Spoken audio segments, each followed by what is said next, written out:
Bismillahirrahmanirrahim. Kulanti wacan saaxiibayaal ku soo dhawaada channelka Somali Cartoon.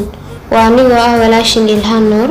Waxaan maanta idinla wadaagi doonaa qiso dhab ah oo ku cimri qaadasho mudan oo qarniyo ka hor dhacday, balse inta aynu guda galin qisada, waxaan idinka codsanaynaa inaad channelka subscribe saarto, gambalaalkana u furato si aad ula socoto wax walba aan soo dhigno. Mahadsanid. Aabba ayaa inta uusan geeriyoon ka hor wuxuu wiilkiisa ku yiri, tani waa saacad uu awowga aniga i siiyay. Waxa ayna cimri ahaan jirsatay muddo ka badan in 200 oo sano. Maanta ayaan damacsanahay inaan kugu wareejiyo saacadda, laakiin waxaan ugu horeyn ka rabaa inaad aado dukaanka lagu iibiyo saacadaha ee ku yaala lootada koowaad ee wadada dhinaceeda ah. Kadibna u sheeg inaad doonayso cid saacadda ka iibsato si aad u ogaato qiimaha lacageed ee ay iminka joogto.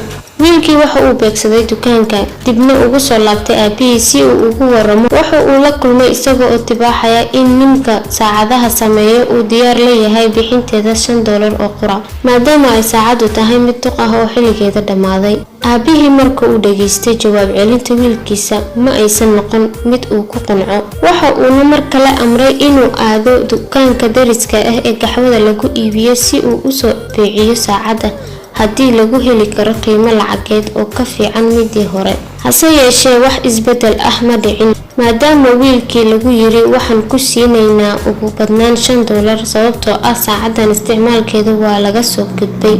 Aabihii marnaba ma quusan, waxa uuna waqti xaadirkii wiilkii u diray madxaf guud ee lagu keydiyo waxyaabaha qadiimiga ah.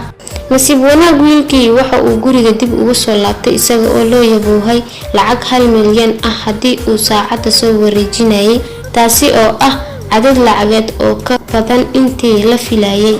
Ugu dambeyntii, aabbaha oo la dardaarmayo wiilkiisa ayaa waxa uu yiri, ujeedkayga waxa uu ahaa inaan ku dareensiiyo in goobaha wanaagsan ay ku yeelayaan qiimaha aad mudan tahay. Sidaas awgeed, naftaada ha dhigin meel qaldan oo aysan u qalmin. Guud ahaan intaas ayaan maanta kusoo gabagabeynaynaa barnaamijkeena.